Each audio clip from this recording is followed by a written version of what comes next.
అనుగుణంగా మార్చుకొని ప్రైవేట్ ఆసుపత్రుల యాజమాన్యాలు వైద్యుల కళ్ళు కప్పుతూ వారికి తెలియకుండానే ఆసుపత్రులకు వస్తున్న వారి వద్ద అందిన కాడికి దండుకుంటున్నారా, లేక ప్రైవేట్ ఆసుపత్రుల్లోని వైద్యులే యాజమాన్యుల పేరు చెప్పుతూ కాసులను కాజేస్తున్నారా?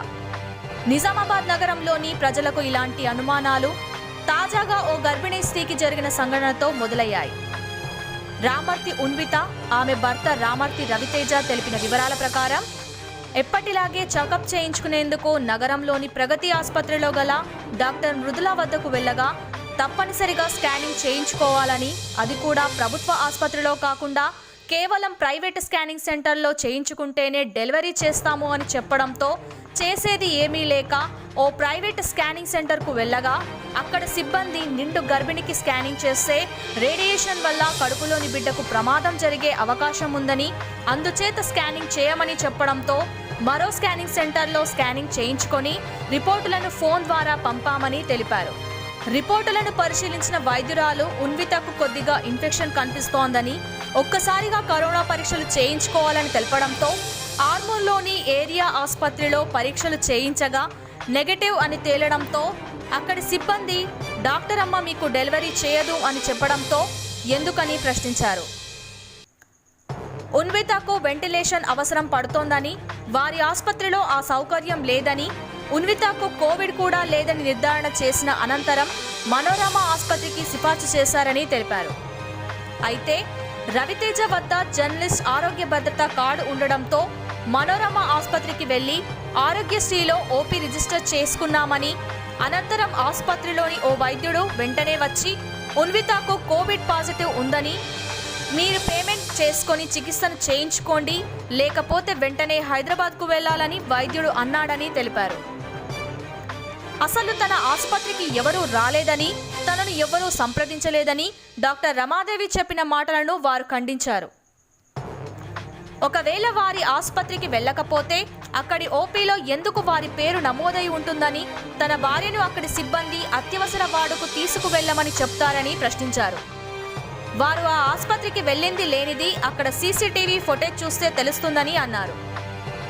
అయితే ఇలాంటి విపత్కర పరిస్థితుల్లో ఓ నిండు గర్భిణీ స్త్రీని స్కానింగ్లు, పరీక్షలు అంటూ అటూ ఇటూ తిప్పుతూ వారిని ఇబ్బందులకు గురిచేసిన ఆసుపత్రిపై జిల్లా కలెక్టర్, వైద్యాధికారులు కఠిన చర్యలు తీసుకొని న్యాయం చేయాలని కోరారు. కానీ ప్రభుత్వ ఆసుపత్రిలో కాకుండా తప్పకుండా ప్రైవేట్ స్కానింగ్ సెంటర్లోనే స్కానింగ్ చేయించుకోవాలి అనే నిబంధనను ప్రగతి ఆసుపత్రిలోని డాక్టర్ మృదుల బాధితులకు సూచించడం పలు అనుమానాలకు దారితీస్తోంది. వైద్యురాలు ప్రభుత్వ ఆసుపత్రిలో కాకుండా ప్రైవేట్లోనే స్కానింగ్ చేయించుకోవాలని షరతులు పెట్టిందా? మరి వీరి ఓపీ ఆధారంగా చూసుకుంటే మనోరమ ఆసుపత్రి సిబ్బంది నిజంగానే డబ్బుల కొరకు ఉన్విత కుటుంబ సభ్యులను భయభ్రాంతులకు గురి చేసిందా? తెలుసుకోవడానికి సబ్స్క్రైబ్ చేసుకోండి మీ RS9 న్యూస్. అందరికీ నమస్కారం అండి. నేను రామర్తి ఉన్విత వాళ్ళ భర్త రవితేజన్ మాట్లాడుతున్నాను. ఆగస్టు 15వ తేదీన డెలివరీ కోసం మేము ప్రగతి ఆసుపత్రికి వస్తే ఆ రోజు అంతకుముందే స్కానింగ్ మృదుల మేడం రాసిరు. దాని మేరకు మనము స్కానింగ్ ఇందూరు సిటీ స్కాన్లో స్కానింగ్ తీయించుకున్నాం. ఆ స్కానింగ్ తీయించుకునేటప్పుడు కూడా సిటీ చెస్ట్ స్కాన్ తీయించారు. అయితే ఆ స్కానింగ్ తీయించేటప్పుడు కూడా అక్కడ సిబ్బంది కొంచెం అనుమానం వ్యక్తం చేశారు. దీని గురించి మీకు డాక్టర్ వివరించిరా లేదా అని చెప్పేసి అనుమానం వ్యక్తం చేశారు. అయినప్పటికీ కూడా చెప్పారు, ఖచ్చితంగా తీసుకోమన్నారు. ఇది తీసుకుంటేనే డెలివరీ చేస్తారని చెప్పేసి మాకు చెప్పారు. ఆ మేరకు మనము ఖచ్చితంగా తీసుకున్నాక తర్వాత దాన్ని ఆ రిపోర్ట్ని మనం వాట్సాప్ ద్వారా అక్కడ సిబ్బందికి, ప్రగతి ఆసుపత్రి సిబ్బందికి, సిస్టర్కి రిపోర్ట్ చేసిన తర్వాత ఆమె మేడకు పంపించిన తర్వాత ఆ రిపోర్ట్ చూసి చిన్నగా ఇన్ఫెక్షన్ కనిపిస్తుంది, మీరు కరోనా టెస్ట్ చేయించుకోండి అని చెప్పేసి మృదుల మేడం చెప్పారు మాకు అని చెప్పేసి ఆ సిబ్బంది నాకు ఫోన్లో తెలిపారు. తదనంతరం ఆగస్టు 13వ తేదీన ఆర్మూర్ ఏరియా ఆసుపత్రిలో మనం corona test, antigen rapid test చేయించిన తర్వాత నెగిటివ్ రిపోర్ట్ వచ్చింది. ఆ నెగిటివ్ రిపోర్ట్ వస్తేనే మీకు డెలివరీ చేస్తామని చెప్పేసి అప్పటి వరకు వాళ్ళు చెప్పారు. ఆ మేరకు నెగిటివ్ రిపోర్టు దాన్ని మనము వచ్చిన తర్వాత వాళ్ళకు రిపోర్ట్ చేసిన తర్వాత అంతకుముందు సిటీ స్కాను, తర్వాత యాంటీజెన్ ర్యాపిడ్ టెస్ట్కి సంబంధించిన రిపోర్టు, ఈ రెండు చూసిన తర్వాత కూడా మీకు చేయమాట, మీకు మృదుల మేడం డెలివరీ చేయాలని చెప్పేసి అక్కడ సిబ్బంది అంటే అక్కడ సిస్టర్ నాకు చెప్పారు. ఎందుకు చేయరని చెప్పేసి అంటే ఏమో అసలు ఏదో సస్పెక్ట్ ఉందంట, చేయరంట మీకు అని చెప్పేసి అన్నారు. అయినప్పటికీ కూడా మేము వస్తాము, మేడం ఇచ్చిన తేదీకి వస్తాం, మేము ఇంకా అన్ని టెస్టులు చేయించుకున్నాం అని చెప్పేసి చెప్పినాము. ఆ మేరకు 15వ తేదీన మార్నింగ్ టైం నుంచి తనకు కడుపు కొంచెం బీసుకుపోవడంతో, టైట్ కావడంతో, ఇబ్బందిగా మారడంతో ఆ మేరకు మనం ఉదయం 8:30కు ప్రగతి ఆసుపత్రికి వచ్చినాం. వచ్చిన తర్వాత మేడం 10:30కు అక్కడికి వచ్చి నన్ను పిలుచుకున్నారు. ఐసీయూ రూమ్లో తన ఏదో ఆపరేషన్ విభాగంలో ఉంటే అక్కడికి నన్ను పిలుచుకొని విషయాలు చెప్పారు. చిన్నగా ఇన్ఫెక్షన్ చూపిస్తుంది, మీకు వెంటిలేటర్ అవసరం పడుతుండొచ్చు ఒక 5-10 నిమిషాలు, మా దగ్గర సౌకర్యం లేదు, తన కోవిడ్ ఏం లేదు, కాకపోతే ఇక్కడ వెంటిలేటర్ సౌకర్యం లేకపోవడం వల్ల మనోరమకు సిఫార్సు చేస్తున్నాం, మీరు అక్కడికి వెళ్ళండి, ట్రీట్మెంట్ జరుగుతుందని చెప్పేసి అన్నారు. ఆ మేరకు జర్నలిస్ట్ హెల్త్ కార్డ్ కింద మనము మనోరమకు వెళ్ళినాం. వెళ్ళిన తర్వాత ఓపీ తీసుకున్నాం, ఆరోగ్య మిత్రులు ఓపీ తీసుకున్న తర్వాత వెంటనే అక్కడ సిబ్బంది ఎమర్జెన్సీ వార్డులోకి వెళ్ళమన్నారు. ఆ మేరకు మా భార్యని అక్కడ బెడ్ మీద పడుకోబెట్టి ఉంచాం. అయితే అక్కడికి వచ్చిన తర్వాత ఒక చివరిలో నాయక్ అనే పేరుంది, యంగ్ డాక్టర్గానే అనిపించింది. ఆయన పూర్తి పేరు నాకు ఐడియా లేదు కానీ నాయక్ అని ఉంది. ఆయన వచ్చి చూసి రిపోర్ట్స్ అన్నీ తీసుకొని వెళ్ళిన తర్వాత 2 నిమిషాలు ఒక 5 నిమిషాల తర్వాత వచ్చి కరోనా ఉందని చెప్పేసి అక్కడ ఎమర్జెన్సీ వార్డు ముందరనే నాకు చెప్పారు. అక్కడ చెప్పడంతో అక్కడ ఉన్న ఒక 10-15 మంది గర్భిణులు కూడా ఆందోళనకు గురయ్యారు. ఎందుకు కరోనా పేషెంట్ ఇక్కడికి వచ్చారు అని చెప్పేసి భయాందోళనకు గురయ్యారు, వింతగా చూడడం మొదలుపెట్టారు. ఆ మాట విన్న లోపల ఉన్న నా భార్య కూడా ఆందోళనకు కొంత క్షోభకు గురైంది. వెంటనే ఆందోళనకరంగా క్షోభకు గురై కొంచెం టెన్షన్కి గురైంది. వెంటనే తర్వాత నేను బయటకు వచ్చి ఫోన్ మాట్లాడుతున్నా, ఇట్లా ఉందని విషయాలన్నీ వేరే వాళ్ళకు, స్నేహితులకు, ఇతరులకు కనుక్కునే ప్రయత్నం చేస్తున్నా. అంతలోనే అక్కడ ఉన్న సిబ్బంది మీరు బయటకు వెళ్ళిపోవాలని చెప్పేసి సూచన చేశారు. అయితే అంతలోనే డాక్టర్ కూడా, నాయక్ అనే డాక్టర్ ఎవరైతే ఉన్నారో నాకు చెప్పిన సందర్భంగా మీరు హైదరాబాద్కు తీసుకెళ్ళండి, అక్కడనే మీరు చేస్తారు, ఇక్కడ చేయలేము వైద్యము, కోవిడ్ ఉందని చెప్పేసి చెప్పారు. తర్వాత 1 నిమిషం తర్వాత మీరు కొంచెం బయటకు రండి అని చెప్పేసి అక్కడనే పక్కన ఎమర్జెన్సీ వార్డు పక్కన ఉన్న డోర్ బయటకు నన్ను తీసుకెళ్ళి పేమెంట్లో వైద్యం చేయించుకుంటారా అని చెప్పేసి ఆ నాయక్ అనే డాక్టర్ నన్ను అడిగారు. అడిగితే నాకు హెల్త్ కార్డు ఉంది, నేను ఎందుకు చేయించుకోవాలి, అసలు మాకు అన్ని ఆప్షన్స్ ఉన్నాయి కదా, లేకపోతే చేయించుకుంటాం, పైగా ఇక్కడ చేసే ఆప్షన్ ఉంది కదా అని చెప్పేసి మనం ఆయనకు అడిగినాం. లేదండి మరి ఇక్కడైతే చేయలేము అని చెప్పేసి అంటే, సరే ఒక నేను 15 నిమిషాలు ఆలోచించుకొని చెప్తా అని చెప్పేసి బయటకు వచ్చేసిన. వచ్చిన సందర్భంగానే అప్పుడే మా భార్య ఈ విషయం కిటికీలో నుంచి విన్నట్టుంది. ఆ తర్వాత ఆయన మాట్లాడే విషయం కూడా వినిపించినట్టుంది. ఆ మేరకు ఆమె కొంచెం మానసిక ఒత్తిడికి గురై వెంటనే సిబ్బంది కూడా అక్కడ ఉన్న సిస్టర్ కూడా ఆ ఎమర్జెన్సీ వాళ్ళు కోవిడ్ పీపీ కిట్ వేసుకొని వచ్చింది. అంతవరకు సాఫీగా ఉన్నాము. పీపీ కిట్ వేసుకొని రావడం వల్ల మరింత ఆమె పేషెంట్ ఎవరైతే ఉన్నారో నా భార్య, ఆమె మరింత ఆందోళనకు గురైన బయటకు వెళ్ళిపోయింది. వెళ్ళిపోగానే వీళ్ళకు మళ్ళీ వచ్చి అడిగినాం, మనోరమలో అడిగి నాయక్ డాక్టర్ మరి మీరు చెప్పారు కదా మరి పేమెంట్ వైద్యం చేయండి అని చెప్పేసి అంటే, మేము ఎప్పుడు చెప్పినామని చెప్పేసి మళ్ళీ కొద్దిసేపట్లోనే ఆయన మాట మార్చేసి 3.5 లక్షలు అని చెప్పేసి మీరే అన్నారు కదా, ఇవన్నీ వారం రోజులు ఐసోలేషన్లో ఉంచుతారని చెప్పేసి అన్నారు కదా అని చెప్పేసి మనం చెప్పిన మేరకు మేము చెప్పలేము, పైగా ఇక్కడ ఒక పరికరము సంథింగ్ ఏదో లేదని చెప్పినాము, ఒక పరికరం కూడా లేదు ఇక్కడ, మీకు ఇక్కడ చేయలేమని చెప్పేసి చెప్పారు. అప్పటికే మనకు ప్రగతిలో మనోరమలో 5.5 గంటల పాటు మేము అక్కడ వేచి చూసినాం. తనేమో విలువిల్లాడిపోతుంది, క్షోభకు గురవుతుంది, పైగా కోవిడ్ అని చెప్పేసి మన రిపోర్ట్స్ ఆధారంగానే చూసారు తప్ప డాక్టర్ రాలేదు, మన నాడి పట్టలేడు, మమ్మల్ని పరిశీలించలేరు. సరే యాంటీజెన్ ర్యాపిడ్ టెస్ట్ కూడా రాంగ్ ఉంటుందని చెప్పేసి అంతకుముందు ప్రగతి ఆసుపత్రిలో చెప్పారు. అంటే వాళ్ళ సలహాలు సూచనలన్నీ మనం పాటించినాం కానీ అంటే యాంటీజెన్ ర్యాపిడ్ టెస్ట్ 50-50 అవకాశం ఉంటుందని చెప్పేసి చెప్పిన తర్వాత మరి మమ్మల్ని RT-PCR టెస్ట్ చేయించుకోమని చెప్తే అది కూడా చేయించుకునే వాళ్ళం కదా. అన్ని ప్రయాసాలకు వచ్చినాం, 15 రోజుల నుంచి ఒక 3-4 టైమ్స్ మేము ఆసుపత్రుల చుట్టూ తిరుగుతున్నాం, అది కూడా చెప్తే మేము చేయించుకునేది. కానీ ఎటువంటి కౌన్సిలింగ్ ఇవ్వకుండా ఇట్లా భయాందోళనకు గురి చేశారు. పైగా ఈరోజు పొద్దున డాక్టర్ రమాదేవి గారు చేసిన ఒక వీడియో నేను చూసిన, అందులో వాళ్ళు రాలేదు, బయట నుంచే వెళ్ళిపోయినారు అని చెప్పేసి చెప్తున్నారు. అసలు మేము రాలేదని చెప్పేసి ఆమె ఎట్లా చెప్తున్నారు అనేది ఇక్కడ నేను కూడా కొంత ఇబ్బందిగా ఫీల్ అవుతున్నాను. ఎందుకంటే అంత సీనియర్ డాక్టర్ 30 ఏళ్ళుగా సర్వీసులు అందిస్తున్నామని ఆమె చెప్తుంది, కానీ అక్కడ మేము వచ్చినామా లేదనేది ఓపీలో రిజిస్టర్ అయ్యింది. అక్కడ వచ్చినామా లేదని చెప్పేసి ఆసుపత్రిలో సీసీ ఫుటేజీలు ఉంటాయి, వచ్చినామా లేదనేది ఎమర్జెన్సీ వార్డులో ఆమె తను పడుకున్న బెడ్ మీద పడుకున్న సీసీ ఫుటేజ్ కూడా ఉంటుంది. కాబట్టి అది చూస్తే వాళ్ళకు అర్థమైపోతుంది. కాబట్టి రాలేదని చెప్పేసి అనడం మాత్రం పచ్చి అబద్ధం అని చెప్పేసి ఈ సందర్భంగా నేను చెప్తున్నాను. అయితే మొత్తం ఓవరాల్గా జరిగిన విషయం ఏంటంటే, అంటే అన్ని విషయాలు అన్ని పకడ్బందీగా అవగాహన ఉండి కూడా మేమే ఇంత క్షోభకు గురైనామని చెప్పేసి అంటే పేద మధ్యతరగతికి సంబంధించిన వాళ్ళు, అవగాహన లేని వాళ్ళు, మారుమూల ప్రాంతాల నుంచి వచ్చేవాళ్ళు ఎంత ఇబ్బంది పడుతున్నారు అనేది ఈ సందర్భంగా మేము కూడా కొంత ఆందోళనకు గురవుతున్నాం. కాబట్టి అధికారులు వెంటనే ఇటువంటి ఆసుపత్రుల మీద చర్యలు తీసుకోవాలని చెప్పేసి కోరుతూనే గర్భిణుల విషయంలో కలెక్టర్ నుంచి స్పష్టమైన ఆదేశాలు ఇస్తూ ఆసుపత్రులకు కూడా నిబంధనలు విధిస్తూ ఏ విధంగా ట్రీట్ చేయాలని చెప్పేసి అవగాహన కల్పించాల్సిన అవసరం ఒకటి ఉంది ఈ సందర్భంగా.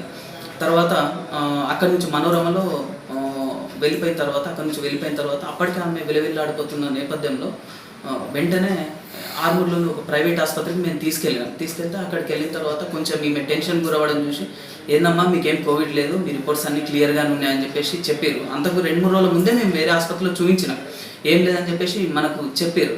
కానీ ఇక్కడ మాత్రం ఈ విధంగా వ్యవహరించారు అనేది మేము ఈ సందర్భంగా ప్రజలకు తెలియజేస్తున్నాం. ఒకటి, తర్వాత ఆర్మూర్లో వెళ్ళగానే వెంటనే 10-15 నిమిషాల్లో ఆపరేషన్కు రెడీ చేసేసి ఆమెకు అదే రోజు ఆపరేషన్ చేశారు.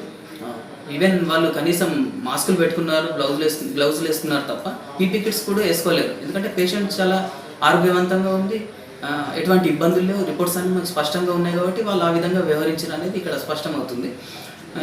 వెంటనే ఆమె కూడా పండంటి ఆడబిడ్డకు జన్మనిచ్చింది. కాకపోతే అంతకుముందు మాత్రం తన పడిన ఇబ్బందిని చూసి మాత్రం కుటుంబ సభ్యులు కానీ మేమందరం కానీ తీవ్ర ఆందోళనకు గురైన పరిస్థితి ఏర్పడ్డది.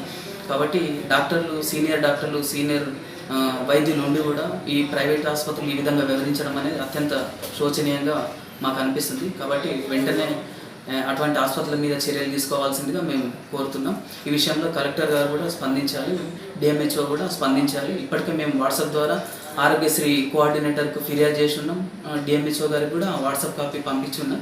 ఈరోజు కూడా కలెక్టర్ దృష్టికి తీసుకెళ్తాం. ఆయన ఆల్రెడీ ఇప్పటికే సీరియస్ అయినట్టు పత్రికలో కూడా మేము చదువున్నాం. కాబట్టి ఈ ప్రజలందరికీ నేను ఫైనల్గా సూచన చేస్తుంది ఏంటంటే, మీరు డాక్టర్ల సూచనలు సలహాలు వాళ్ళు పాటిస్తూనే జాగ్రత్తగా వ్యవహరించాల్సిన అవసరం ఉంది. అప్రమత్తతో నిండు గర్భిణులు కూడా అప్రమత్తతో నుండి ఆసుపత్రులను ఆశ్రయించాల్సిన అవసరం ఉంది.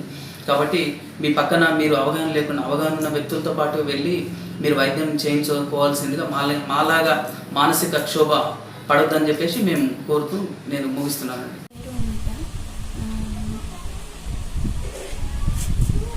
ప్రెగ్నెంట్ ఉన్నప్పుడు నేను ప్రగతి హాస్పిటల్ మృదుల మేడం దగ్గర మంత్లీ చెకప్ చేయించుకున్నాను. 9 నెలలప్పుడు వెళ్తే ఆగస్టు 15కి రమ్మని డేట్ ఇచ్చారు. 3-4 డేస్ ముందు నుంచే కడుపు టైట్ అయిపోయింది. కానీ డేట్ ఇచ్చింది కదా అని మేమే ఆగినాము. తర్వాత ఒకసారి ఓపీ చూపించుకుందామని ఆగస్టు 11కి హాస్పిటల్ వెళ్ళాము. అప్పుడు మేడము స్కానింగ్ చేసి బాగానే ఉంది అని చెప్పింది. మళ్ళీ సిటీ స్కాన్ రాసిచ్చింది. అది కూడా సిస్టర్కి ఫోన్లో పంపించాము. అప్పుడు సిస్టర్ ఏమనలేదు. తర్వాత నెక్స్ట్ డే ఫోన్ చేసి మీరు కోవిడ్ టెస్టులు చేయించుకోవాలి, మాకు మేడం చెప్పింది, అందుకే మీకు చెప్తున్నాము, అవి నెగిటివ్ రిపోర్ట్ వస్తేనే మేడం ఆపరేషన్ చేస్తా అండి, లేకపోతే చెయ్యండి అని సిస్టర్ ఫోన్లో మాట్లాడింది. దానికి మేము సరే అన్నాము. తర్వాత ఆర్మూర్ గవర్నమెంట్ హాస్పిటల్లో కోవిడ్ టెస్టులు చేయించుకుంటే నెగిటివ్ రిపోర్ట్ వచ్చింది. ఆ రిపోర్ట్ మళ్ళీ మేడంకి తీసుకెళ్ళి చూపిస్తే మేము చెయ్యము, చెస్ట్లో 1% ఇన్ఫెక్షన్ కనిపిస్తుంది, వెంటిలేటర్ అవసరము, మా దగ్గర వెంటిలేటర్స్ లేవు, మీకు మనోరమకి రిఫర్ చేస్తాను అని అక్కడికి మేడం లెటర్ రాసి ఇచ్చింది. మళ్ళీ మేము మనోరమ దగ్గరకి వెళ్తే ఓపీ కోసం ఆరోగ్యశ్రీని కలిసినాము. వాళ్ళు లెటర్ కూడా ఇచ్చారు. మళ్ళీ ఎమర్జెన్సీలో కొద్దిసేపు పడుకోబెట్టారు. ఒక 2 అవర్స్ అలా అక్కడనే టైం వేస్ట్ అయింది. అప్పటికే కడుపు టైట్ అయిపోయింది. మళ్ళీ ఒక డాక్టర్ వచ్చి మా హస్బెండ్ని పక్కకు పిలిచి, మీరు 3,50,000 పే చేస్తే పేమెంట్ ఆపరేషన్ చేయించుకోండి, లేకపోతే హైదరాబాద్కి పంపిస్తాము, కండిషన్ చాలా సీరియస్గా ఉంది, హెల్త్ కార్డు పనిచేయది అని చెప్పారు. హెల్త్ కార్డు ఎందుకు పనిచేయదు అంటే వాళ్ళు ఏం సమాధానం ఇవ్వలేదు. ఫస్ట్ అయితే పేమెంట్ పే చేయండి అని పేమెంట్ కోసమే మాట్లాడిండ్రు. అది నేను స్పష్టంగా విన్నాను. అది ఎందుకు అంటే కోవిడ్ ఉంది మీ భార్యకి, కాబట్టి మేము పేమెంట్ అడుగుతున్నామని వాళ్ళు అన్నారు. నాకు అందరి ముందటలా మాట్లాడేసరికి చాలా భయమైంది. వెంటనే బయటికి పరుగులు తీసుకుంటూ వచ్చి అమ్మ వాళ్ళ దగ్గర చాలా ఏడ్చాను. ఇక వాళ్ళు నన్ను పరిస్థితి చాలా ఘోరంగా మారిపోతుందని ఆర్మూర్ ప్రైవేట్ ఆసుపత్రికి తీసుకొచ్చి డాక్టర్కి రిపోర్ట్స్ అన్నీ చూపిస్తే ఓకే ఉన్నాయి, నువ్వేం భయపడకు, నీకు అన్నీ నార్మలే ఉన్నాయి, మేము ఆపరేషన్ చేస్తామని ధైర్యం ఇచ్చి వెంటనే ఆపరేషన్ చేసేసారు. నాకు చాలా చక్కని ఆడబిడ్డ పుట్టింది. ఆర్మూర్ ప్రైవేట్ డాక్టర్లు పీపీఈ కిట్స్ వేసుకోకుండానే మాకు ఆపరేషన్ చేశారు. అది బాగా సంతోషంగా అనిపించింది. నిజామాబాద్లో ఆ 2 ఆసుపత్రులు మమ్మల్ని చాలా ఇబ్బంది పెట్టాయి. 5 hours అట్లా టైం వేస్ట్ అయింది. కాబట్టి నా అలాంటి వాళ్ళు ఎవరు బాధపడకుండా అధికారులు కఠిన చర్యలు తీసుకోవాలని కోరుతున్నాను. మనోరమ హాస్పిటల్ మేడం చెప్పింది విన్నారు కావచ్చు అందరూ, కానీ అక్కడ ఉన్న సీసీ ఫుటేజీలు కూడా ఒకసారి గమనించండి.